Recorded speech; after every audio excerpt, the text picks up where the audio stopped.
오늘은 회심이 왜 필요할까에 대해서 함께 나눠보려고 합니다. 우리가 잘 아는 것처럼 저희 교회는 지금 이 책을 읽어나가고 있습니다. 열심히 읽으시는 분들이 있고, 이것을 녹음본으로 드렸더니 잘 읽으실 수 없는 분은 반복해서 읽으시면서 자신의 신앙에 대해서 다시 생각해 보시는 분들이 있다는 것을 들었습니다. 어떤 분들은 그런 얘기를 하더라고요. 그저 좀 더 괜찮은 사람으로 예수 믿으니까 사람들 앞에 도덕적이고 윤리적으로 살면, 교회 안 빠지고 다니면 그것이 다인 줄 알았다라고 얘기하시는 분이 있더라고요. 그런데 이 책을 읽으면서 자기한테 새로운 질문들이 생겼고, 사실 불편하고 무섭기도 했답니다. 그런데 읽어가면서 오히려 자유로움을 경험하고 있다고 얘기해요. 이 얘기는 누군가가 회심했고 회심하지 않았다는 것을 드러내기 위한 것이 아니고, 각 사람 마음 안에 진정한 구원의 자유를 누리게 하기 위한 선물 같은 겁니다. 그러니 천국에 있는 것으로 착각하는 사람들에게 경고를 함으로 인해서 천국으로 인도하고 싶은 거예요. 여러분, 회심한다는 것, 그것은 곧 거듭난다는 겁니다. 다시 태어나는 거예요. 완전히 새로운 존재가 되는 것이죠. 그래서 예수님이 얘기했습니다. 사람이 물과 성령으로 나지 아니하면 하나님 나라에 들어갈 수 없다. 이 말 앞에 누가 부인할 수 있겠어요? 예수님이 하신 말씀인데. 그런데 이 물과 성령으로 나게 하기 위해서, 하나님 나라에 들어가기 위해서 예수님이 하신 일이 뭐냐면 십자가를 지신 일이었습니다. 그래서 사도행전에 보시면, 사도행전에서 성령 충만함을 받은 베드로가 얘기하죠. 베드로가 성령 충만해서 쭉 설교를 합니다. 그러면서 한 얘기가 뭐냐면, 다른 이로서는 구원을 받을 수 없나니 천하 사람 중에 구원을 받을 만한 다른 이름을 우리에게 주신 일이 없다. 오직 예수님만이 우리에게 구원을 주실 수 있다라고 얘기했는데, 그 예수님이 하신 일이 뭐냐면 결국 우리를 거듭나게 하시는 역사, 성령을 보내시기 위해서 십자가를 지신 겁니다. 그 사도행전 2장으로, 우리가 방금 4장을 봤는데 2장 앞으로 가보면 여기서도 베드로가 했던 설교 내용을 보시면 이런 설교를 합니다. 그런즉 이스라엘 온 집은 확실히 알지니 너희가 십자가에 못 박은 이 예수를 하나님이 주와 그리스도가 되게 하셨느니라. 여러분, 예수님을 누가 십자가에 못 박았는가? 그 당시 거기에 있었던 사람들입니다. 동시에 오늘 여기에 있는 우리가, 즉 바꿔 얘기하면 구원받은 모든 사람들이 사실은 예수님을 십자가에 못 박은 겁니다. 그런 예수를 하나님이 우리의 주인 되게 하셨다라고 얘기하고 있어요. 이 얘기를 들은 사람들이 마음에 듣고 찔렸대요. 오늘날 우리는 구원받은 기쁨을 만끽하는 것 같지만, 사실은 우리가 구원받았다는 것은 저 예수님을 내가 십자가에 못 박았다는 것을 인정하는 거예요. 그 예수님의 십자가를 대하면 내 마음이 찔려옵니다. 이 사람들이요, 그 설교를 듣고요, 어찌할 바를 몰랐어요. 그때 베드로가 한 얘기죠. 그러므로 여러분, 회개하여 각각 예수 그리스도의 이름으로 세례를 받고 죄사함을 받으세요. 이 말은, 이 밑줄 그은 말 한마디로 바꿔본다면, 여러분 회심하십시오. 그리고 회심하셔서 성령을 받으십시오. 이게 베드로가 했던 설교입니다. 그러므로 불편하실지 몰라도 여러분들에게 계속 질문을 드리는 겁니다. 여러분은 회심하셨는가? 라는 질문이요. 그래서요, 예수님을 믿는다는 것은요, 다른 게 아니고 곧 나는 회심하길 소망합니다 라는 의지의 표현이기도 합니다. 여러분들이 세례를 받으셨다면, 교회의 문턱을 밟기 시작하셨다면, 여러분들은 사실은 저는 회심하겠습니다 라는 선서를 하신 거하고 똑같기 때문에 제가 이렇게 무례하게 계속해서 여러분들에게 여러분 회심하셨나요? 라고 묻고 있는 거예요. 오늘은 그 회심의 필요성에 대해서 나눌 텐데, 회심은 모두에게 필요합니다. 책이 저자가 이야기로는 회심이 없으면 당신이라는 존재고 헛되고 허망할 뿐이래요. 제가 이걸 읽고 또 읽고 하면서 제 말로 바꿔보기를 저는 이렇게 바꿔봤어요. 우리가 회심하지 않는다면 나는 나의 존재에 대해서, 나라는 사람에 대해서 진짜 의미를 깨달을 수 없습니다. 이렇게 바꿀 수 있을 것 같아요. 좀 더 쉬운 말로 얘기할까요?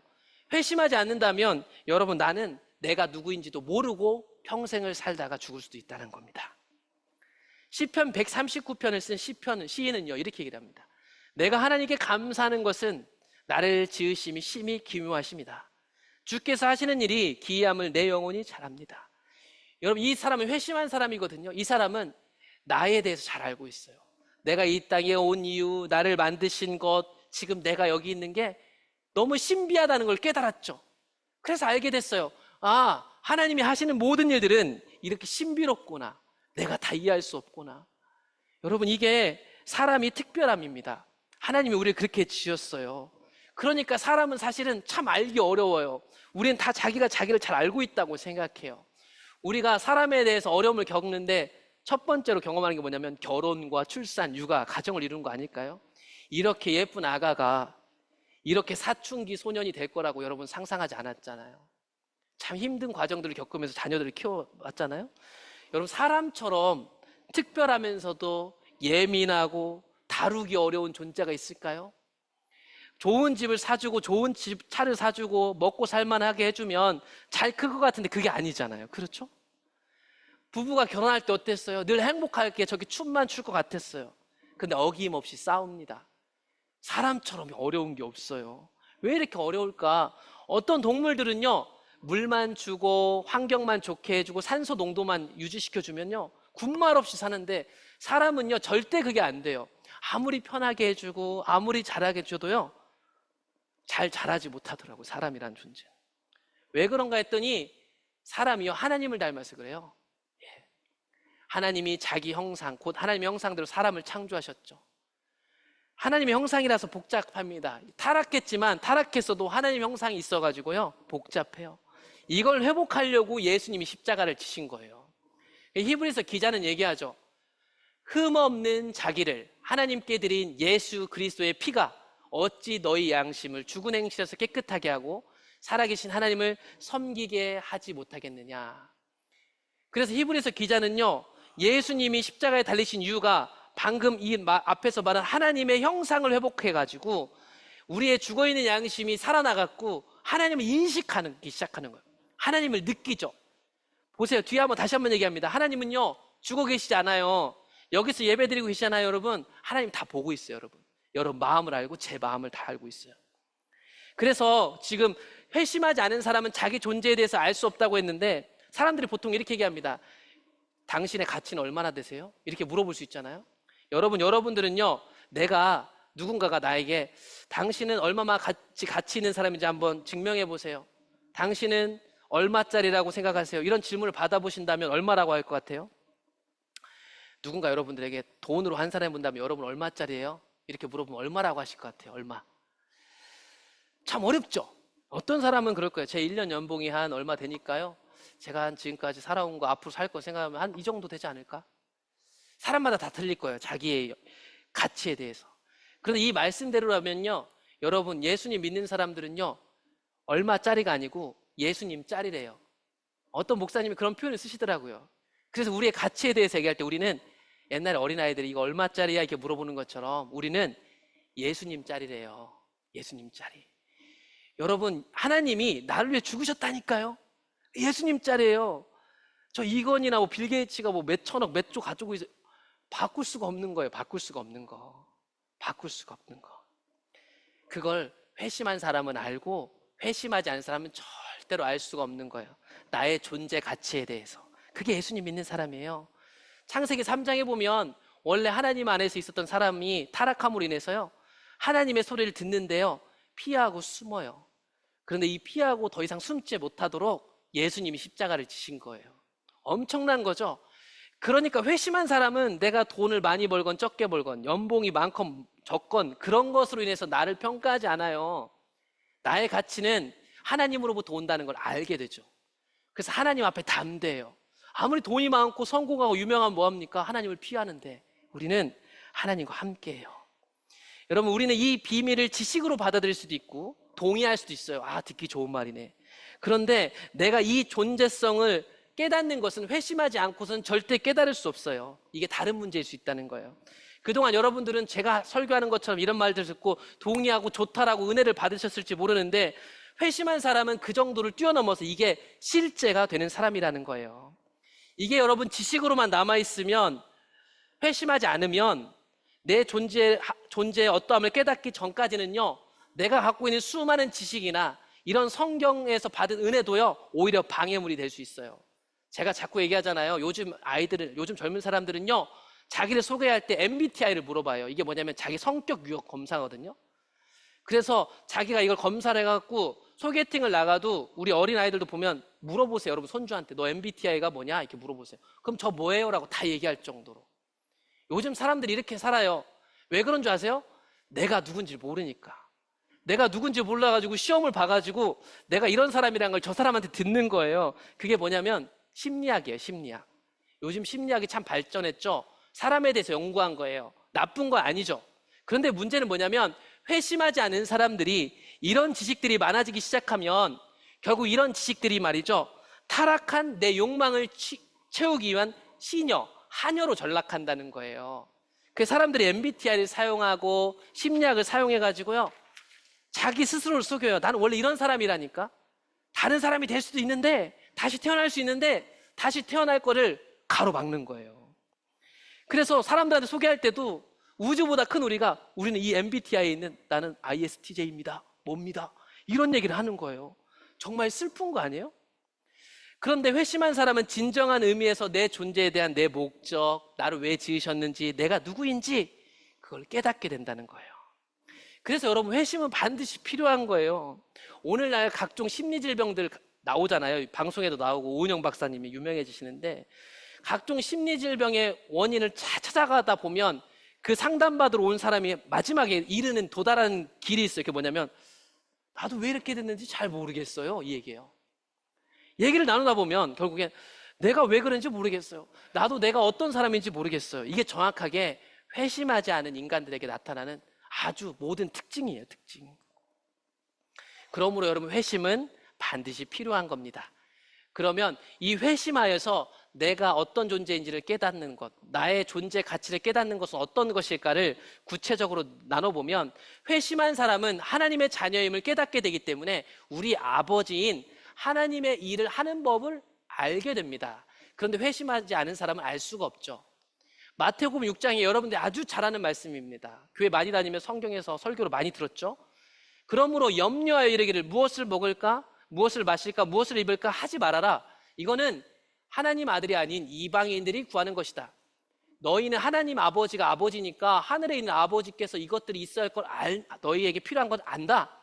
그러므로 너희는 먼저 아버지의 나라와 아버지의 의를 구하라고 얘기합니다.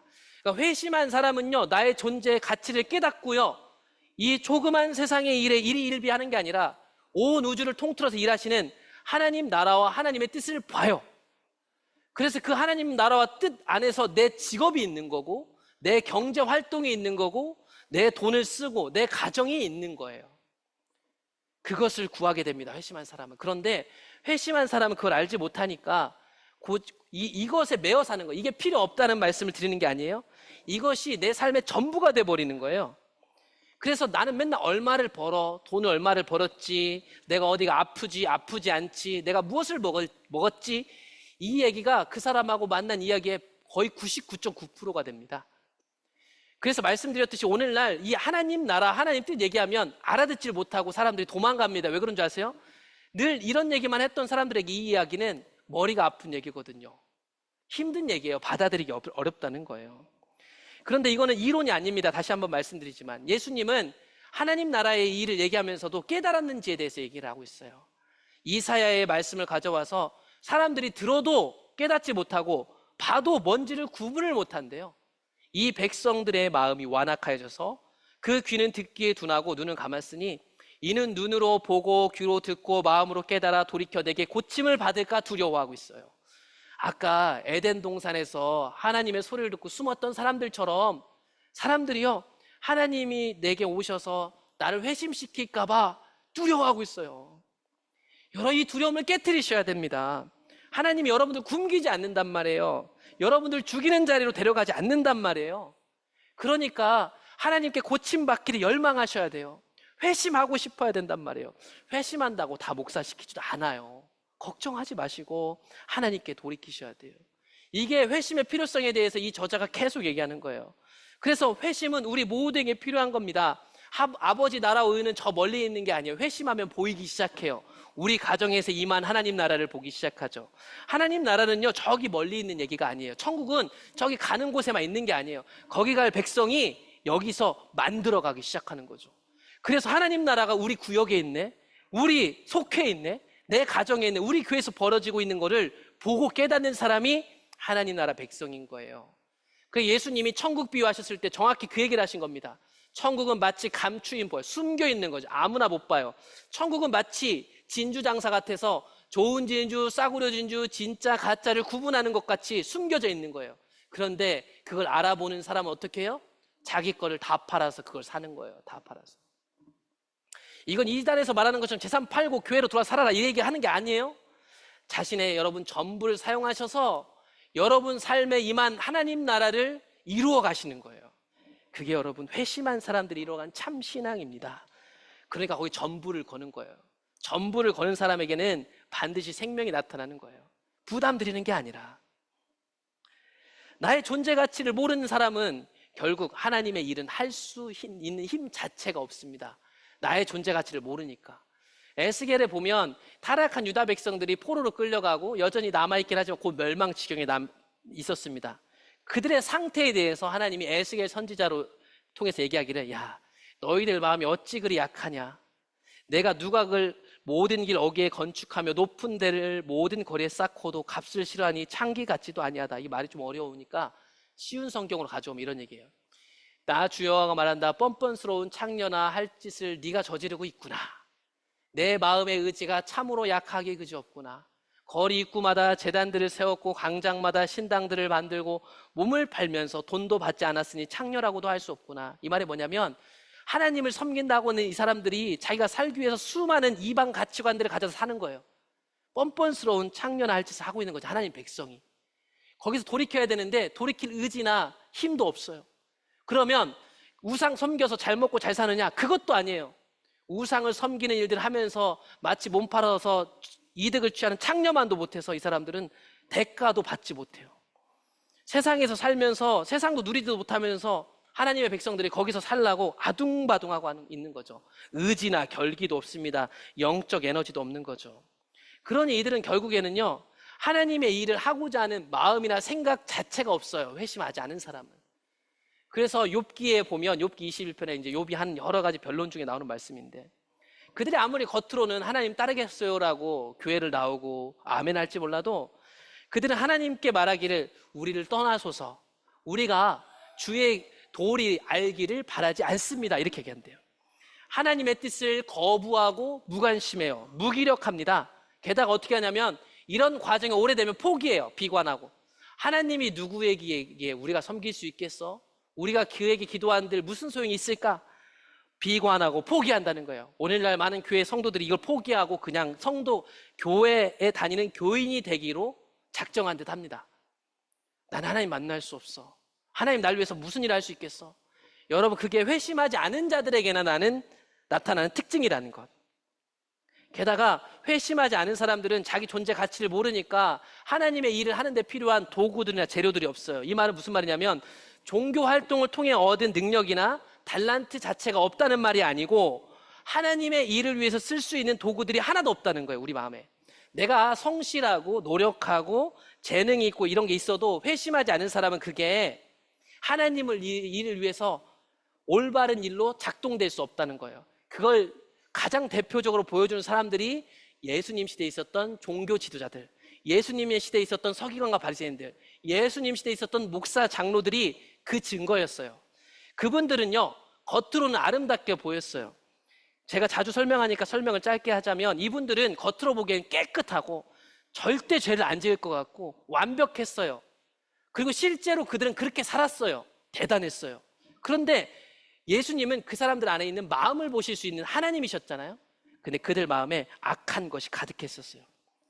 그들에게 얘기한 얘기예요.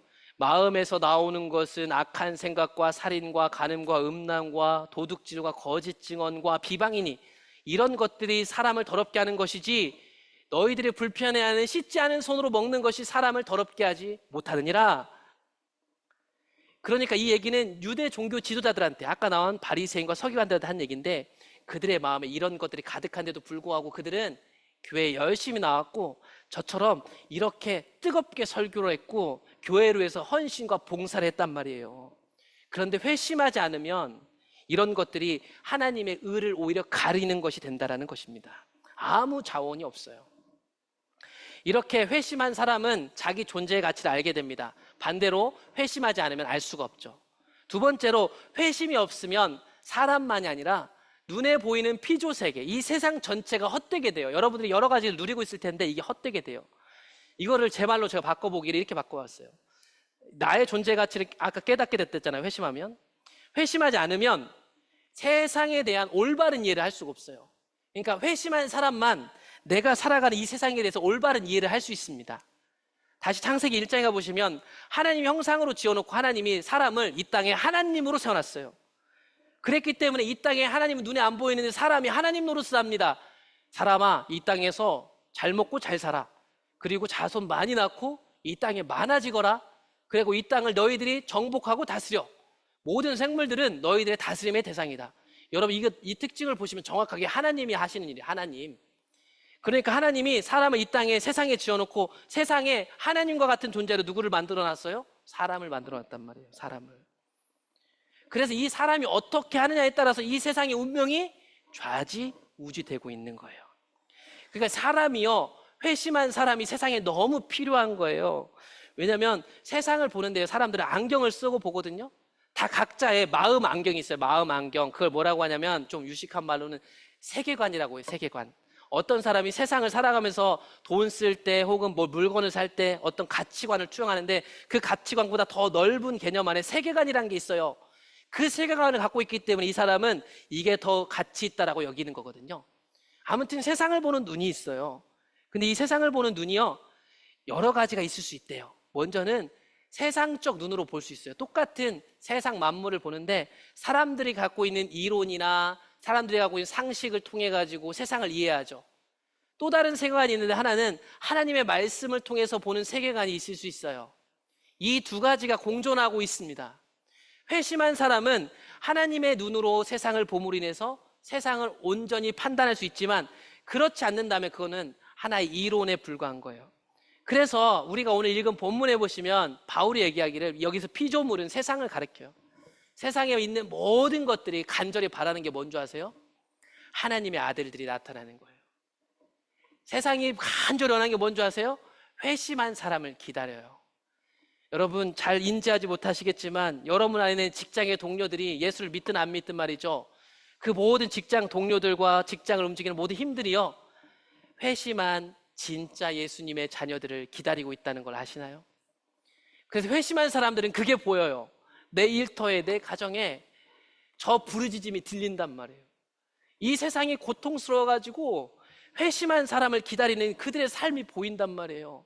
뉴스를 보면 그냥 혀를 차는 게 아니라 그 세상에 우리가, 교회가, 회심한 교회가 필요하다는 거에 보이는 사람이에요. 이 피조물들이 고통당하는 것은 하나님 때문입니다. 바꿔 얘기할까요?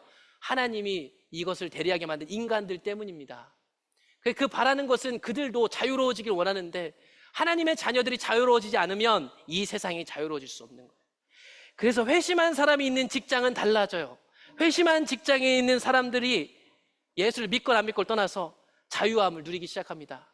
그 사람들이 하나님의 영광을 보기 시작하는 거예요. 그들이 구원의 반열에 돌아오기 시작하는 거예요. 여러분, 피조물들이 지금까지도 우리 옆에 살면서요, 탄식해요. 우리가 회심하기를. 그래서 회심은 반드시 필요한 거예요. 이 아름다운 세상이요, 우리를 필요로 한다는 것. 피조 세계의 비명이 들리시나요? 그들의 간절한 호소가 들려요? 회심한 사람 없이는 피조 세계에 참 평안이 없거든요. 그래서 우리는 여러분 반드시 회심하셔야 됩니다. 그리고요, 회심하지 않으면 안 되는 이유가 뭐냐면요, 회심하지 않으면 여러분 참 신앙생활을 할 수 없어요. 참 불편한 말씀이실 수 있는데 구약 성경을 보면 하나님을 떠난 유다 백성들이요, 하나님으로부터 어떤 이야기를 듣는지를 보시면 이 얘기가 다 해결될 것 같아요. 이사야 1장에 보면 유다 백성들은 그 당시 우리가 드렸던 예배보다 훨씬 더 많은 정성과 돈과 시간과 에너지를 드렸습니다. 여호와께서 말씀하시죠. 야, 너희들이 무수한 재물을 내게 가져오는데 그거 나한테 아무 유익이 없단다. 나는 이 짐승들 기름이 최고의 하나님께 드려지는 건데 이거 배불러, 이제 그만 먹어도 돼. 나는 수송아지나 어린 양의 순년소를 기뻐하지 않는다. 이 피를 기뻐하지 않는다. 왜 기뻐하지 않느냐? 이거 하나님이 하라고 한 거거든요. 기뻐하지 않는데요. 왜냐하면 이들이 보이러 오니까. 그래서 이건 진짜 성전에 드려진 예배가 아니라 마당만 밟는 예배래요. 여러분, 제가 하는 설교보다요, 하나님이 이사야를 통해서 한 얘기가 훨씬 더 듣기 불편해요. 잘 보세요. 헛된 재물을, 여러분 이 헌금 하나님 필요 없다니까. 그렇게 가져오지 말라는 거예요. 분양 가증이 여긴데요. 월삭 한 달에 한 번씩 꼭 모이고 주일날 모이고 금요기도에 오고 새벽예배 한 번도 빠지지 않고 수예배 오고 금요기도 하는 거 못 견디겠대요. 여러분, 이게 회심하지 않은 사람들, 하나님의 길에 서 있지 않는 사람들이 종교 활동을 아무리 많이 해봤자, 여러분 다른 사람한테 나 옛날에 뭐 또 했죠, 뭐 또 했어? 아무 소용 없어요. 아무 소용 없다니까요. 오늘 이 아침 얼마나 힘들게 나오신 저 알아요. 예, 나름대로 말입니다. 그런데요, 하나님께로 돌이키고자 하는 열망, 회심하고자 하는 마음이 없는데 신앙생활을 열심히 한다? 내가 수고를 했다? 그거 의미 없는 거예요. 그동안 여러분 들었던 이런 얘기 많이 들었을 거예요. 아, 그래도 나와 있는 게 낫지. 나와 있는 게 낫지가 되려면요, 최소한 마음이요, 내가 하나님의 기준에 도달할 수 없을지 몰라도 하나님 만나고 싶다, 하나님 만나야지 라는 갈급함과 갈망이 있다면, 그런 마음으로 여기 잠깐이라도 왔다 가신다면 저는 그래요, 그게 나을 수 있다고 생각해요. 그런데 이런 마음들은 다 빼고 그냥 일단은 가면 되니까, 그거 거짓말이에요. 왜냐하면 하나님 인격이니까. 요즘 운동을 몸에 안 배인 사람들이나 트레이너들이 그럽니다. 운동 안 해도 오늘 출석 도장 꼭 찍고 가. 다른 학원도 그래요. 공부 그래 안 돼도 오늘은 갔다 와. 그게 도움이 되니까. 맞아요, 그건 도움이 돼. 근데 신앙은 아니에요. 왜냐하면 관계니까요. 그거는 내 습관이니까 그렇게 하는 게 도움이 된다니까요. 신앙생활은 하나님 앞에서 하는 거잖아요. 인격이다니까요. 살아있다니까요. 지금 여러분 생각해서 무슨 생각하는지 하나님 다 아신다니까요. 내 마음이 어디 있는지 아신다고요. 그러니까 학원 다니는 것처럼, 습관 만드는 것처럼 그거 도움 안 돼요. 도움 안 돼. 다시 한번 확실히 말하면 도움이 안 된다. 하나님 보세요. 못 견디겠다니까요. 그런 거는. 제 말보다 더 심해요. 너희의 월삭과 정한 저기 싫어해. 주일 예배 드리는 것도 싫다. 오지 마. 내게 무거운 짐이라 내가 지게 곤비하다. 이게 하나님이 하신 얘기라니까. 15절 계속 이어지는 말씀이에요. 너희가 손을 펼 때 내가 눈을 너희에게 가리겠다. 너희가 많이 기도할지라도 내가 듣지 않겠다. 하나님한테 여기서 아무리 구해봤자요, 하나님이 못 봤다, 안 들린다, 그렇게 하겠대요. 왜 그러냐면 회심하지 않은 사람들이라 그들의 삶 속에 뭐냐면 죄악이 가득했거든. 너희의 손에 죄악이 가득하다, 피가 가득하다. 그러므로 그들이 해야 될 건 뭐냐면 내 삶에 가득한 죄악들을 인정하는 거예요. 그래서 너희는 스스로 씻고 이게 아닌데 스스로 깨끗하게 하여 하나님 앞으로 돌아오기를 열망해야 돼요. 그래서 지금 여러분 안에 있는 삶에서 맺혀지고 있는 수많은 열매를 보신다면 거기서 멈추고 어디로 와야 돼요? 하나님께로 와야 돼요. 선행을 배우며 정의를 구하며 학대받는 자를 도와주며 신원하며, 이거 구자라는 얘기가 아니라 이거를 하려면요, 하나님께로 돌아오셔야 돼요. 회심해야 돼요.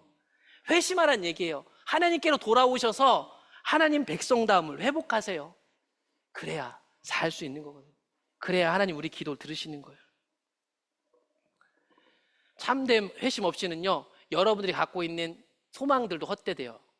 이거를 바꿔 얘기하면, 여러분들이 교회 다니면서 내가 예수님 믿어 라고 하니까 마땅히 얻을 것이라고 아주 가볍게 생각하고 있는 것도 있잖아요. 그런 거 못 얻을 거래요. 회심하지 않는 사람이 위로를 얻기 위해서 붙잡은 소망은 헛됩니다.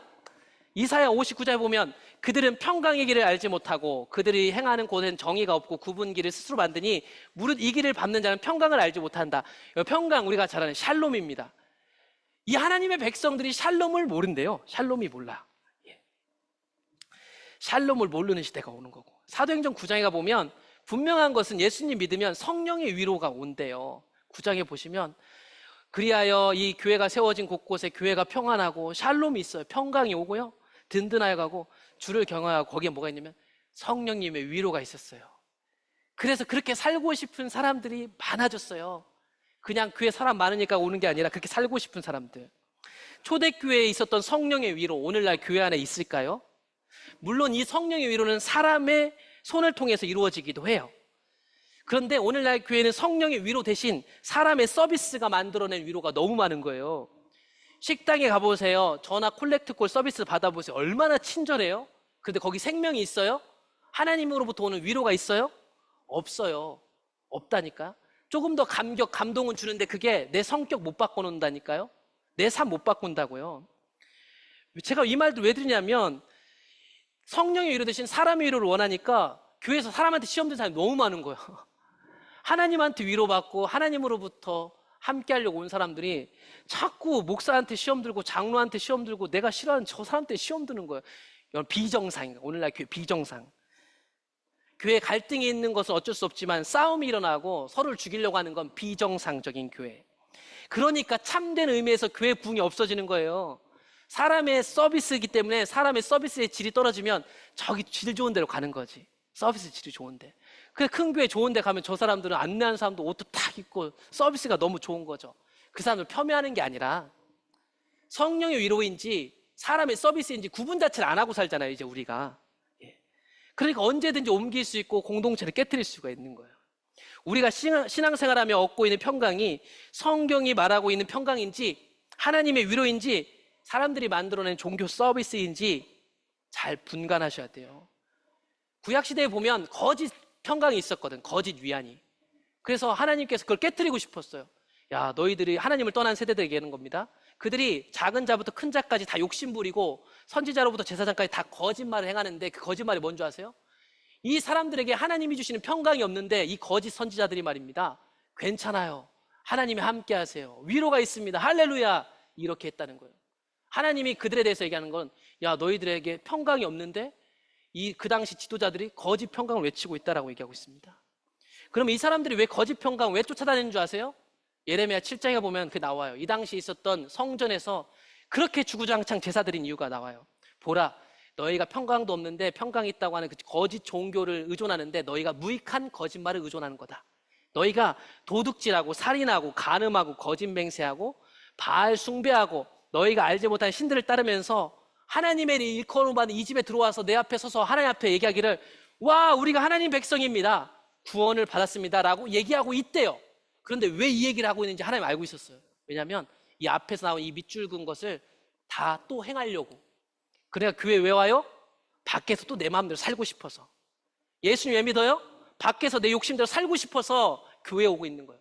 내 마음대로 살면서도 천국 간다는 위로를 받으려고. 이게 오늘날만 있는 게 아니라 구약시대 때도 똑같이 있었던 거예요.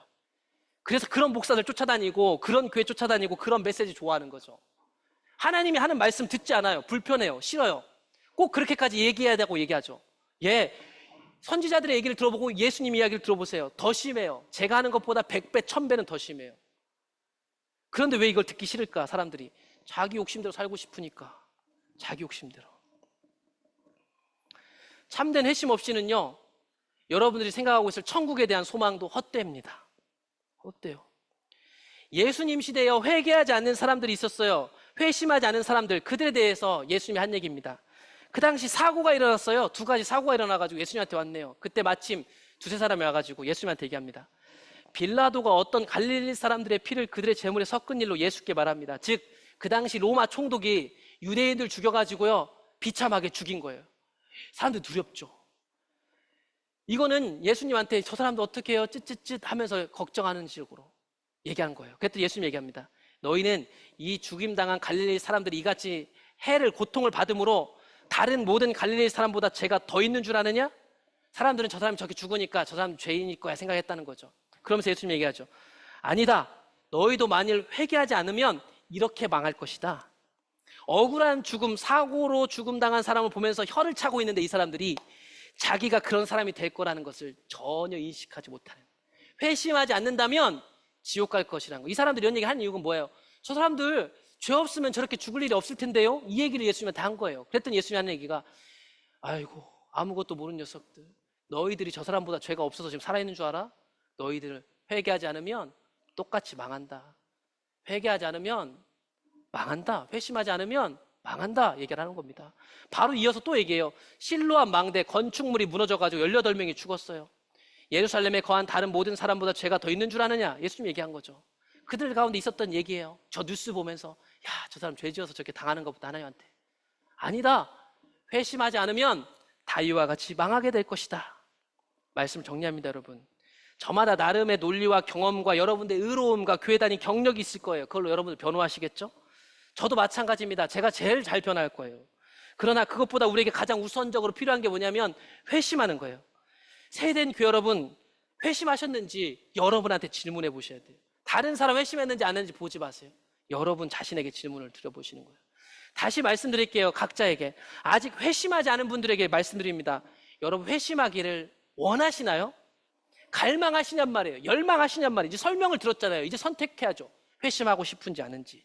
또 질문 드립니다. 이미 회심하신 성도 여러분 여기 있는 거 알아요. 회심한 당신에게 꽃이 피고 열매가 맺히고 있습니까? 아니면 손에 피가 가득합니까? 태만하게 자신 안에 역사하는 성령을 외면하고 있다면 성령 근심시키는 걸 멈추시고 하나님의 길에 돌아오십시오. 또 질문을 드립니다. 내가 회심했는 것 같기도 하고 그렇지 않은 분이 계시다면 회심하지 않은 가능성이 99.9%니까 제가 감히 그렇게 말씀드리니까 회심하기를 열망하기 시작하세요. 갈망하셔야 됩니다. 목말라야 돼요. 무슨 수를 써서라도 주님의 십자가 가랭이라도 붙잡으려고 마음으로부터 돌이키세요. 이건 제가 해드릴 수 없어요. 제가 감정으로 찬양으로 쥐어짜드린다고 되는 게 아니에요. 저는 그저 말씀을 통해서 길을 안내해드릴 뿐입니다. 이제 여러분 안에서 역사하신 주님을 따라서 그 일들을 하셔야 돼요. 저는요, 이 좁은 교회 안에 있잖아요. 여러분이 사는 세상이 훨씬 넓어요.